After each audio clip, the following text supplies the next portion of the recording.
Hi friends, ಎಲ್ಲರೂ ಹೇಗಿದ್ದೀರಾ? ಇವಾಗ ಟೈಮ್ ಬಂದು 11:30. ಇಷ್ಟೋ ತನಕ ಸುಮಾರು ಕೆಲಸಗಳನ್ನ ಮುಗಿಸಿ ಇವಾಗ ವಿಡಿಯೋನ ಸ್ಟಾರ್ಟ್ ಮಾಡ್ತಾಯಿದ್ದೀನಿ. ಕರೆಂಟ್ ಇಲ್ಲ, ಕರೆಂಟ್ ಹೋಗ್ಬಿಟ್ಟಿದೆ. ಓಕೆ, ಹಾಗೆ ಬೆಡ್ ಬಂದಿದೆ. ನಾನು ಊರಿಗೆ ಹೋದ್ನಲ್ಲ ಶುಕ್ರವಾರ, ಆವತ್ತೇ ಸಂಜೆ ಬೆಡ್ಡೆಲ್ಲ ಬಂದಿದೆ. ಹಳೆ ಬೆಡ್ಡನ್ನು ಇಲ್ಲಿಟ್ಟಿದ್ದೀನಿ ನೋಡಿ. ಇವಾಗ ಇಷ್ಟು ಎತ್ತರ ಕಾಣಿಸ್ತಾ ಇದೆ. ಏನು ಮಾಡೋಕ್ಕಾಗಲ್ಲ, ಹೀಗೆ ಇಟ್ಕೋಬೇಕು. ಅದ್ರ ಮೇಲೆ ಏನಾದರೂ ಒಂದು ಬೆಡ್ಶೀಟು ಹಾಕಬೇಕು, ಯಾಕೆಂದರೆ ಡಸ್ಟ್ ಎಲ್ಲ ಹೋಗುತ್ತೆ ಅಂತೇಳಿ. ಓಕೆ, ಬೆಡ್ಡು ಈ ಥರ ಇದೆ. ಕರೆಕ್ಟಾಗಿ ನಾವು 80 ಅಂದರೆ ಅಳತೆ ಎಲ್ಲ ಮಾಡ್ಬೇಕಾದ್ರೆ 80 ಬರುತ್ತೆ. 78 ಕೊಟ್ವಿ, ಆದರೆ ಇವಾಗ ಕರೆಕ್ಟಾಗಿದೆ. ಅದೇ ಕೌಶಿಕ್ ಬೈತಾ ಇದೆ ನೋಡಿದ, 80 ಕೊಟ್ಟಿದ್ರೆ ಎಷ್ಟು ಇಕ್ಕಟ್ಟು ಆಗ್ತಾಯಿತ್ತು ಅಂತೇಳಿ. ಇವಾಗ ನೋಡ್ತಾ ಇರ್ಬೋದು, ಕರೆಕ್ಟ್ ಇದೆ. ಓಕೆ, ಇದು ಒಂದು 5 ಇಂಚಸ್ ಇದೆ. ಹಾಗೆ ಇದಕ್ಕೆ ಪ್ರೊಟೆಕ್ಟ್ದು ಕವರ್ ತರಿಸಿದ್ದೀನಿ. 10 ಡೇಸ್ ಆಗಿತ್ತು ಬುಕ್ ಮಾಡಿ, ಇವತ್ತು ಬಂದಿದೆ. ಇವಾಗ ಇದನ್ನೆಲ್ಲ ತೆಗೆದು ಮತ್ತೆ ರಿಮೂವ್ ಮಾಡಿ ಕವರ್ ಹಾಕಿದ್ರೆ ಅಲ್ಲಿಗೆ ಇದು ಕಂಪ್ಲೀಟ್ ಅಂತ ಹೇಳಿ. ಓಕೆ, ಇದೇನಾಗುತ್ತೆ, ಇದು ಕಾಟನ್ ಬೆಡ್ಶೀಟ್ ಹಾಕಿರೋದ್ರಿಂದ ಓಕೆ, ಅಷ್ಟೊಂದು ಇದಾಗಲ್ಲ. ಏನಾದರೂ ಇದ್ರ ಮೇಲೆ ಸಿಲ್ಕ್ ಬೆಡ್ಶೀಟ್ ಏನಾದರೂ ಹಾಕಿದ್ರೆ ಏನಾಗ್ಬಿಡುತ್ತೆ ಅಂದರೆ ಫುಲ್ಲು ಬಂದುಬಿಡುತ್ತೆ. ಅಂದರೆ ಎಲ್ಲ ಒಂದು ಕಡೆಗೆ ನಾವು ಎಷ್ಟೇ ನೀಟಾಗಿ ಜೋಡಿಸಿದ್ರೂ ಅಷ್ಟೇ ಆ ಥರ ಆಗುತ್ತೆ. ಅದರಿಂದ ಇವಾಗ ಪ್ರೊಟೆಕ್ಟ್ದು ಕವರ್ ಹಾಕ್ಬಿಟ್ಟು ಆಮೇಲೆ ಬೆಡ್ಶೀಟ್ನ ಹಾಕ್ತೀನಿ. ಇದು ಕಾಟನ್ ಅಂತಲೇ ಇರುತ್ತೆ, ಅದು ಸ್ವಲ್ಪ ಸಿಲ್ಕು ಕಾಟನ್ ಥರ ಇರೋದ್ರಿಂದ ಕಾಟನ್ ಬೆಡ್ಶೀಟ್ ಹಾಕಿದ್ರೆ ಒಂದು ಸ್ವಲ್ಪ ಹೊತ್ತು ಓಕೆ. ಆದರೆ ಸಿಲ್ಕ್ ಬೆಡ್ಶೀಟ್ ಏನಾದರೂ ಹಾಕಿದ್ರೆ ಅಷ್ಟೇ ಕತೆ, ಬೇಗ ಅದು ಒಂಥರ ಫಿನಿಶಿಂಗ್ ಅಂತ ಅನಿಸಲ್ಲ.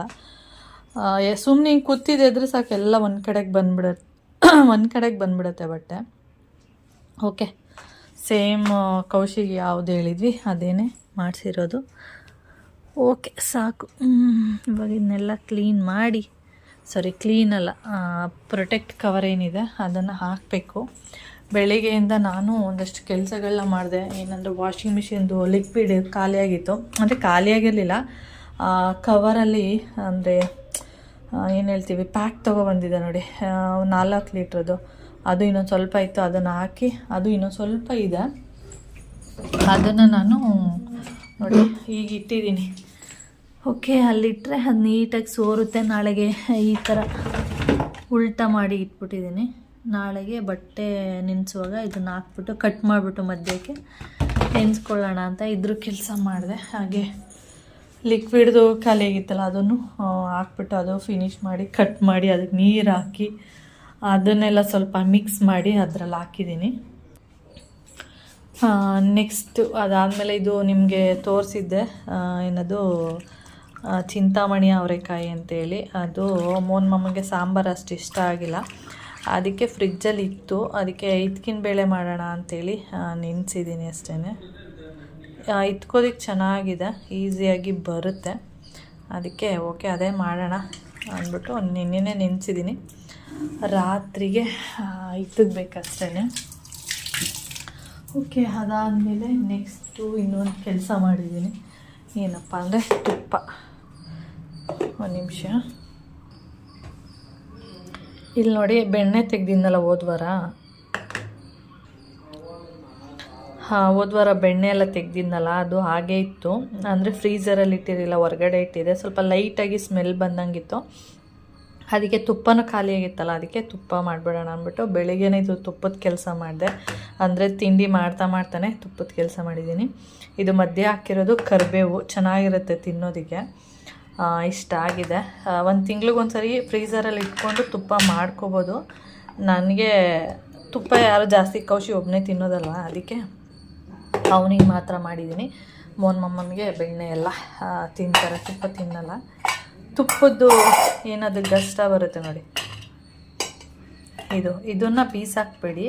ಇದನ್ನು ಬಿಸಿ ಅನ್ನ ಮಾಡ್ತೀರಲ್ಲ, ಅದಕ್ಕೆ ಇದನ್ನು ಮಿಕ್ಸ್ ಮಾಡಿಕೊಂಡು ತಿಂದರೆ ತುಂಬಾ ಚೆನ್ನಾಗಿರುತ್ತೆ. ನಾವೆಲ್ಲ ಬೀಸಾಕಲ್ಲ, ಇದನ್ನು ಅನ್ನ ಜೊತೆ ಮಿಕ್ಸ್ ಮಾಡ್ಕೊಂಡು ತಿಂತೀವಿ. ಏಕೆಂದರೆ ಇದರಲ್ಲಿ ಜೀರಿಗೆ, ಮೆಣಸು, ಮೆಂತ್ಯ, ಉಪ್ಪು ಎಲ್ಲ ಹಾಕಿರ್ತೀವ, ಚೆನ್ನಾಗಿರುತ್ತೆ ಟೇಸ್ಟು. ಮೆಣಸು ಅನ್ನ ತಿಂತೀವಲ್ಲ ಆ ಥರ ಇರುತ್ತೆ. ಅದರಿಂದ ನಾನು ಅದನ್ನು ಹಾಗೆ ಇಟ್ಟಿದ್ದೀನಿ. ಮಧ್ಯಾಹ್ನ ಅನ್ನ ಎಲ್ಲ ಮಾಡಿಬಿಟ್ಟು ಸ್ವಲ್ಪ ಬಿಸಿ ಅನ್ನ ಹಾಕ್ಬಿಟ್ಟು ನೀಟಾಗಿ ಮಿಕ್ಸ್ ಮಾಡಿಬಿಟ್ಟು ತಿನ್ನೋಣ ಅಂಥೇಳಿ. ನೀವೇನಾರು ಈ ಥರ ಮಾಡಿದರೆ ತುಪ್ಪ ಗಷ್ಟ ಬರುತ್ತೆ, ನಾವು ಗಷ್ಟ ಅಂತ ಕರೆಯೋದು. ಈ ಥರ ಗಷ್ಟ ಏನಾದರೂ ಇದ್ದರೆ ಅದನ್ನು ಬಿಸಾಕಬೇಡಿ, ಬಿಸಿ ಅನ್ನ ಹಾಕ್ಕೊಂಡು ತಿನ್ನಿ. ಓಕೆ, ನಾನು ಅದಕ್ಕೆ ಹೀಗೆ ಇಟ್ಟಿದ್ದೀನಿ. ಬೆಳಗ್ಗೆಯಿಂದ ಇಷ್ಟು ಕೆಲಸ ಮಾಡಿದ್ದೀನಿ ಅಷ್ಟೇ. ಇವಾಗ ಉಳಿದಿರೋ ಕೆಲಸ ಅದನ್ನೆಲ್ಲ ಮಾಡಬೇಕು. ಇವಾಗ ಮಾಡ್ತೀನಿ. ಓಕೆ ಫ್ರೆಂಡ್ಸ್, ನಾನು ಇಲ್ಲಿ ಪ್ರೊಟೆಕ್ಟದು ಕವರ್ ಏನಿದೆ ಅದನ್ನು ಹಾಕಿದ್ದೀನಿ. ಈ ಥರ ಬರುತ್ತೆ. ಇದು ಕಾಟನ್ ಅಂತ ಹೇಳಿರ್ತಾರೆ, ಆದರೆ ಕಾಟನ್ ಅಲ್ಲ, ಸಿಲ್ಕೆ ಬರೋದು. ಏಕೆಂದರೆ ಕೆಳಗಡೆ ರಬ್ಬರ್ ಇರುತ್ತೆ, ಮೇಲೆ ಕಾಟನ್ ಹಾಕಿದ್ರು ಒಂದೇ, ಸಿಲ್ಕ್ ಹಾಕಿದ್ರು ಒಂದೇ, ಆ ಥರ ಆಗಿಬಿಡುತ್ತೆ. ಇವಾಗ ಏನಾಗುತ್ತೆ ಅಂದರೆ ಇದ್ರ ಮೇಲೆ ನೀವು ಕಾಟನ್ದು ಬೆಡ್ಶೀಟ್ ಆದರೂ ಹಾಕಿ, ಸಿಲ್ಕ್ ಬೆಡ್ಶೀಟ್ ಆದರೂ ಹಾಕಿ. ಸ್ವಲ್ಪ ಏನಂದರೆ ಈ ನಾವು ಹತ್ತಿದು ಹಾಕ್ತಿದ್ವಿ ನೋಡಿ, ಹತ್ತಿ ಹಾಸಿಗೆದು, ಹಾಸಿಗೆ ಮೇಲೆ ಬೆಡ್ಶೀಟ್ನ ಹಾಕ್ಬಿಟ್ಟು ಒಂದು ಸರಿ ವಾರದಲ್ಲಿ ಒಂದಿನ ನೀಟಾಗಿ ಹಾಕಿ ಮಾಡಿಬಿಟ್ರೆ ಇನ್ನು ನೆಕ್ಸ್ಟ್ ವಾರ ತನಕ ಅದು ಅಷ್ಟೊಂದು ಇದಾಗಲ್ಲ. ಆ ಕಡೆ ಹೋಗೋದು ಈ ಕಡೆ ಹೋಗೋದು ಆ ಥರ ಏನೂ ಮಾಡಲ್ಲ. ಆದರೆ ಇದೇನಂದರೆ ಸ್ವಲ್ಪ ರಬ್ಬರ್ ಇರೋದ್ರಿಂದ ಒಂಥರ ಜಾರ್ದಂಗೆ ಆಗ್ತಾ ಇರುತ್ತೆ. ದಿನ ಬೆಡ್ಶೀಟ್ನ ನೀಟ್ ಮಾಡ್ತಾ ಇರಬೇಕು. ಫುಲ್ ಒಂದು ಕಡೆಯಿಂದ ಜಾರ್ಕೊಬಂದ್ಬಿಡುತ್ತೆ. ಮತ್ತು ಈ ಬೆಡ್ ಏನಿದೆ ಆ ಬೆಡ್ಗೂ ಅಷ್ಟೇ ಮೇಲೆ ಕವರ್ ಮಾಡಿರ್ತಾರೆ ನೋಡಿ, ಅದು ಅಷ್ಟೇ ಸಿಲ್ಕ್ ಥರನೇ ಇರುತ್ತೆ. ಅದಕ್ಕೂ ಅಷ್ಟೇ ನಾವು ಈ ಪ್ರೊಟೆಕ್ಟ್ ಕವರ್ ಹಾಕದೆ ಬರೀ ಬೆಡ್ ಕವರ್ ಹಾಕಿದ್ರೆ, ಕಾಟನ್ ಹಾಕಿದ್ರೆ ಸ್ವಲ್ಪ ಓಕೆ ನಿಲ್ಲುತ್ತೆ, ನಾವು ಹೇಗೆ ಹಾಕಿರ್ತೀವಿ ಹಾಗೆ. ಈ ಥರ ಪ್ರೊಟೆಕ್ಟದು ಕವರೆಲ್ಲ ಹಾಕ್ಬಿಟ್ಟು ನೀವು ಮೇಲೆ ಯಾವುದೇ ಬೆಡ್ಶೀಟ್ ಹಾಕಿರೋದು ಸರಿಯಾಗಿ ನಿಲ್ಲಲ್ಲ, ಜಾರ್ಕೊಳ್ತಾ ಇರುತ್ತೆ. ಆ ಥರ ಪ್ರೊಟೆಕ್ಟದು ಕವರ್ ಏನಕ್ಕೆ ಹಾಕಿದ್ದೀನಿ ಅಂದರೆ ಈ ಬೆಕ್ಕೆಲ್ಲ ಇರುತ್ತಲ್ವ, ಮತ್ತು ಅದಕ್ಕೆ ಅದೇನಾದರೂ ಗಲೀಜೆಲ್ಲ ಮಾಡಿಬಿಟ್ರೆ ಆ ಥರ, ಅದಕ್ಕೋಸ್ಕರನೇ ಪ್ರೊಟೆಕ್ಟದು ಕವರ್ ಹಾಕಿದ್ದೀನಿ. ಅಕಸ್ಮಾತ್ ಯಾರಾದರೂ ಮಕ್ಕಳು ಬಂದರು, ಈಗ ನಮ್ಮ ಅಣ್ಣನ ಮಕ್ಕಳು ಅವ್ರು ಯಾರಾದರೂ ಬಂದಾಗ, ಚಿಕ್ಕ ಮಕ್ಕಳಿರೋದ್ರಿಂದ ಅವ್ರೇನಾದರೂ ಗಲೀಜೇನಾದ್ರು ಮಾಡಿದ್ರು ಅದು ಬೆಡ್ ಒಳಗಡೆ ಹೋಗಲ್ಲ ಅನ್ನೋ ಒಂದು ಕಾರಣ, ಮತ್ತು ನಮ್ಮ ಬೆಕ್ಕಿರೋದ್ರಿಂದ ಅದು ಒಂದು ಕಾರಣನೇ. ಅದಕ್ಕೋಸ್ಕರ ಈ ಪ್ರೊಟೆಕ್ಟದು ಕವರ್ನ ಹಾಕಿದ್ದೀನಿ ಅಷ್ಟೇ. ಹಾಗೆ ಈ ಬೆಡ್ಡಿಗೆ ಎಷ್ಟು ರೇಟ್ ಆಯಿತು ಅಂದರೆ, ಇದಕ್ಕೆ ನಾವು 11,000 ರೂಪಾಯಿ ಆಯಿತು ಟೋಟಲು. ಅಂದರೆ ಡೆಲಿವರಿ ಚಾರ್ಜಸ್ ಎಲ್ಲ ಸೇರಿಸಿ 11,000 ರೂಪಾಯಿ ಆಯಿತು. ಓಕೆ ಫ್ರೆಂಡ್ಸ್, ಹಾಗೆ ನಾನು ನನ್ನ ಇಯರಿಂಗ್ಸು ತೋರಿಸಿರಲಿಲ್ಲ, ಇವಾಗ ನೋಡ್ಬೋದು. ಈ ಥರ ಇದೆ ಇಯರಿಂಗ್ಸು. ಏನಂದರೆ ಇದು ಬಂದು ಟ್ರಯಾಂಗಲ್ ಶೇಪ್ ಇರುವಂಥದ್ದು, ಮಧ್ಯೆ ಈ ಥರ ಡಾಟ್ ಡಾಟ್ ಥರ ಮಾಡಿಸಿದ್ದೀನಿ. ಡಿಸೈನು ಈ ಥರನೇ ಇದ್ದಿದ್ದು. ಅದು ನಾನು ಗೂಗಲಲ್ಲಿ ಸರ್ಚ್ ಮಾಡಿದ್ದು. ಈ ಥರ ಇದೆ ನೋಡಿ. ಇದು ಡೈಲಿ ವೇರಿಗೆ ಚೆನ್ನಾಗಿದೆ, ಸಿಂಪಲ್ಲಾಗಿದೆ. ಇದು ಬಂದು 2,900 ಗ್ರಾಮ್ ಇದೆ ಅಷ್ಟೇ. ಓಕೆ, ನಿಮಗೆ ಎಷ್ಟು ಗ್ರಾಮಿಗೆ ಬೇಕಾದರೂ ಕೂಡ ಮಾಡಿಸ್ಕೋಬೋದು. ಈ ಥರ ಡಿಸೈನ್ ಉಂಟು ಅಷ್ಟೇ. ಓಕೆ, ನೋಡ್ತಿದ್ದೀರಲ್ಲ, ಇದು ಒಂದು ಇಯರಿಂಗ್ಸು. ನನಗೆ ತುಂಬ ಇಷ್ಟ ಆಗಿದ್ದು ಈ ಇಯರಿಂಗ್ಸು. ಸಿಂಪಲ್ಲಾಗಿದೆ, ಸಣ್ಣದಾಗಿದೆ, ಆದ್ದರಿಂದ ನಾನು ಈ ಥರ ಇಯರಿಂಗ್ಸ್ನ ಇಷ್ಟಪಡ್ತೀನಿ. ಓಕೆ, ಇದು ಒಂದು ಇಯರಿಂಗ್ಸ್. ಓಕೆ, ನೋಡ್ಕೊಳ್ಳಿ, ಡಿಸೈನು ಈ ಥರನೇ ಇರೋದು. ಓಕೆ, ಇನ್ನೊಂದು ಇಯರಿಂಗ್ಸು ಈ ಥರ ಇದೆ ಡಿಸೈನು. ಇದು ಫುಲ್ಲು ಸ್ಟೋನು. ಇದು ಅಷ್ಟೇ 2,700 ಇದೆ. 2 ಗ್ರಾಮ್ 700 ಮಿಲಿ ಆ ಥರ 2,700 ಇದೆ. ಎಲ್ಲರೂ ಇಷ್ಟಪಟ್ಟಿದ್ದು ಈ ಇಯರಿಂಗ್ಸ್ನ. ಇದು ಒಂಥರ ಸ್ಟಾರ್ ಥರ ಇದೆ, ಮತ್ತು ಶೈನಿಂಗ್ ಥರ ಇದೆಯಲ್ಲ. ತುಂಬ ಜನ ಅಂದರೆ ನಮ್ಮ ಆಂಟಿ, ನಮ್ಮ ಮೈನಾ ಎಲ್ಲರೂ ಈ ಒಂದು ಇಯರಿಂಗ್ಸ್ನ ಇಷ್ಟಪಟ್ಟರು. ನನಗೆ ಅಂದರೆ ಇದನ್ನು ಡೈಲಿ ವೇರ್ ಮಾಡೋಕ್ಕಾಗಲ್ಲ ಅಂತ ಹೇಳಿದ್ರು.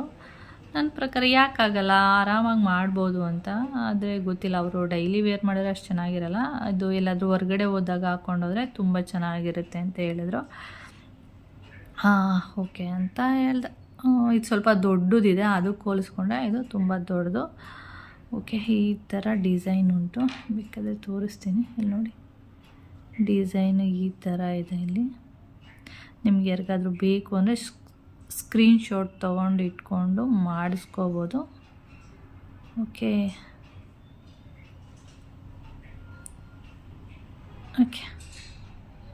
ಸ್ಟಾರ್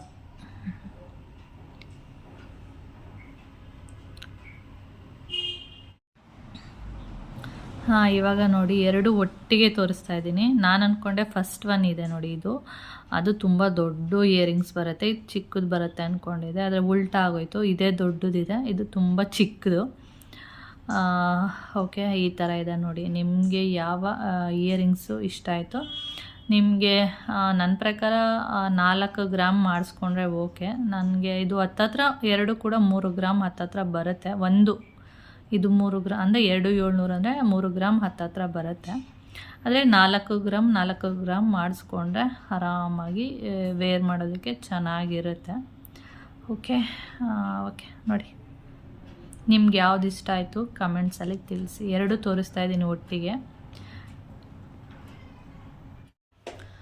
ಟೈಮ್ ಬಂದು ಇವಾಗ 1:20 ಅಡುಗೆ ಮಾಡಬೇಕು. ಹಾಗೆ ನಾನು ಮೊನ್ನೆ ಇಯರಿಂಗ್ಸ್ ಎಲ್ಲ ತೆಗೆದಿದ್ದು ಮತ್ತು ಹಾಕಿಲ್ಲ. ಹಾಗೆ ಇಯರಿಂಗ್ಸ್ ಬಗ್ಗೆ ಮಾತಾಡುವಾಗ ನೋಡಿ, ಈ ನನ್ನ ಕಿವಿನ ಮೇಲಕ್ಕೆ ಚುಚ್ಚಿಬಿಟ್ಟಿದ್ದಾರೆ.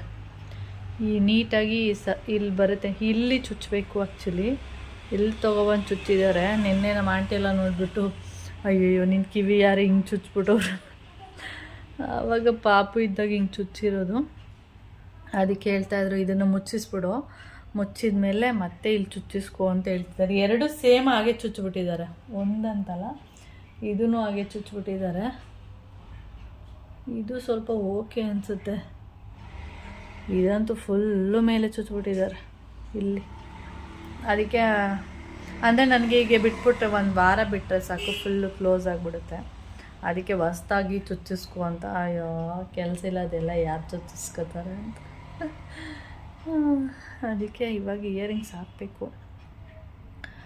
ಬೇರೆದು ಸಿಲ್ವರ್ ಇಯರಿಂಗ್ಸ್ ಇಲ್ಲ ಇದೆಯಲ್ಲ, ಅದೇ ಹಾಕ್ಕೊಳ್ಳೋಣ ಅಂದ್ಕೊಂಡು ಸುಮ್ಮನೆ ಅದೇ. ನೆನ್ನೆಲ್ಲ ಫುಲ್ಲು ಕೆಲಸ, ನೆನ್ನೆ ಯಾವುದೇ ವೀಡಿಯೋ ಮಾಡಿಲ್ಲ. ಯಾಕೆ ಅಂದರೆ ಫುಲ್ಲು 3 ಡೇಸ್ ಇರಲಿಲ್ವಲ್ಲ.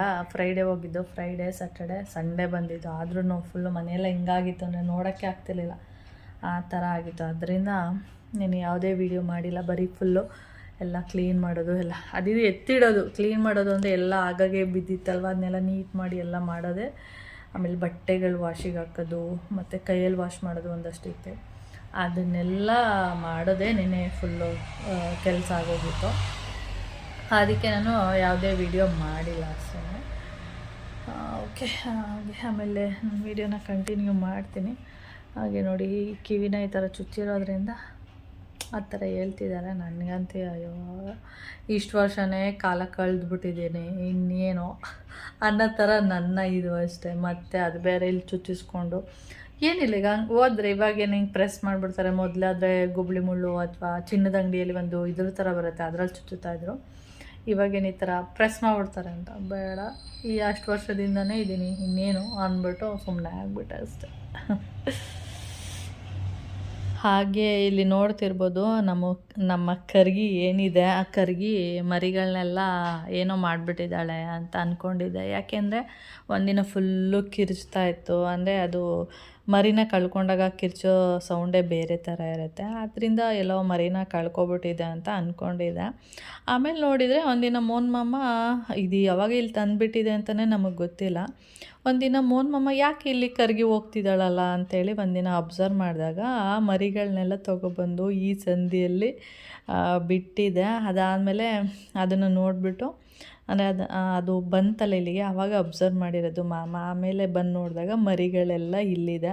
ಅಂದರೆ 4 ಮರಿಗಳನ್ನೂ ಅಲ್ಲಿ ಬಿಟ್ಕೊಂಡಿದೆ. ಆಮೇಲೆ ಮನೆಗೆ ಬಂದುಬಿಟ್ಟು ಮಾಮ ಹೇಳಿದ್ರು, ಈ ಥರ ಕರ್ಗಿ ಮರಿನೆಲ್ಲ ತೊಗೊಬಂದು ನನ್ನ ಗಾಡಿ ಹತ್ರ ಬಿಟ್ಟಿದ್ದಾಳೆ ಅಂತ ಹೇಳಿದ್ರು. ಅದಾದಮೇಲೆ ನನಗೆ ಒಂಥರ ಕುತೂಹಲ ತಡ್ಕೊಳಕ್ಕಾಗಿಲ್ಲ. ಓಕೆ, ನೋಡ್ಕೊಬರ್ತೀನಿ ಅಂದ್ಬಿಟ್ಟು ಆಮೇಲೆ ಅಲ್ಲಿ ಬಂದು ಮರಿಗಳನ್ನ ನೋಡಿದೆ. ಎಲ್ಲ ಮರಿಗಳು ಇದೆ, 4 ಮರಿಗಳು ಕೂಡ ಅಲ್ಲಿದೆ. ಅದಾದ ಸ್ವಲ್ಪ ದಿನ ಆದಮೇಲೆ ಏನು ಮಾಡ್ತು ಅಂದರೆ, ಒಂದು 2-3 ದಿನ ಆದಮೇಲೆ ಮನೆಗೆ ಎತ್ಕೊಬಂದ್ಬಿಟ್ಟಿದ್ಲು ಒಂದು ಮರಿನ. ಅಂದರೆ ಇಲ್ಲಿಗೆ ಎಲ್ಲನೂ ಒಂದು ಎತ್ಕೊಬರ್ತಾಳೆ, ಆಮೇಲೆ ಒಂದು ಹಾಗೆ 4 ಮರಿನೂ ಎತ್ಕೊಬರೋದಕ್ಕೆ ಮಾಡ್ತಾಯಿದ್ಲು. ಆಮೇಲೆ ನನಗೆ ಇಷ್ಟ ಇಲ್ಲ, ಯಾಕೆಂದರೆ ಸುಮ್ಮನೆ ಅದನ್ನೆಲ್ಲ ಸಾಕೋಕ್ಕಾಗಲ್ಲ. ಬೇಕಾದರೆ ಊಟ ಎಲ್ಲ ಹಾಕ್ತೀನಿ ಹೊರಗಡೆ ತಿನ್ಕೊಂಡು ಹೋಗಲಿ, ಆದರೆ ಸಾಕೋಕ್ಕಂತೂ ನನಗೆ ಮನೆ ಒಳಗಡೆ ಎಲ್ಲ ಇಟ್ಕೊಂಡು ಸಾಕ್ಕೊಂಡು ಅದನ್ನೆಲ್ಲ ಕೇರ್ ಮಾಡೋಕ್ಕೆ ನನಗೆ ಇಷ್ಟ ಆಗ್ತಿಲ್ಲ. ಅದಕ್ಕೆ ಬೇಡ ಅಂದ್ಬಿಟ್ಟು ಮತ್ತೆ ಅದನ್ನ ಓಡಿಸ್ಬಿಟ್ಟೆ. ಇವಾಗ ಮನೇಲೇ ಅಂದರೆ ನಮ್ಮ ಬಿಲ್ಡಿಂಗಲ್ಲೇ ಒಂದು ಕಡೆ ಬಿಟ್ಟಿದೆ, ಯಾವಾಗಲಾದರೂ ತೋರಿಸ್ತೀನಿ ಎಲ್ಲಿ ಬಿಟ್ಟಿದೆ ಅಂತೇಳಿ. ಅಲ್ಲಿ ಬಿಟ್ಕೊಂಡು ಅಲ್ಲಿ ಆರೈಕೆ ಮಾಡ್ತಾ ಇದ್ದಾಳೆ ಕರ್ಗಮ್ಮ. ಖುಷಿ ಆಯಿತು, ಏನೋ ಬದುಕಿದೆಯಲ್ಲ 4 ಅಂತ. ಹೋದ ಸರಿ 4 ಅದೇನು ಮಾಡ್ತು ಅಂತಲೇ ಗೊತ್ತಿಲ್ಲ. ಅದಕ್ಕೆ ಈ ಸರಿ ಚೆನ್ನಾಗಿದೆಯಲ್ಲ, ಖುಷಿ ಆಯಿತು.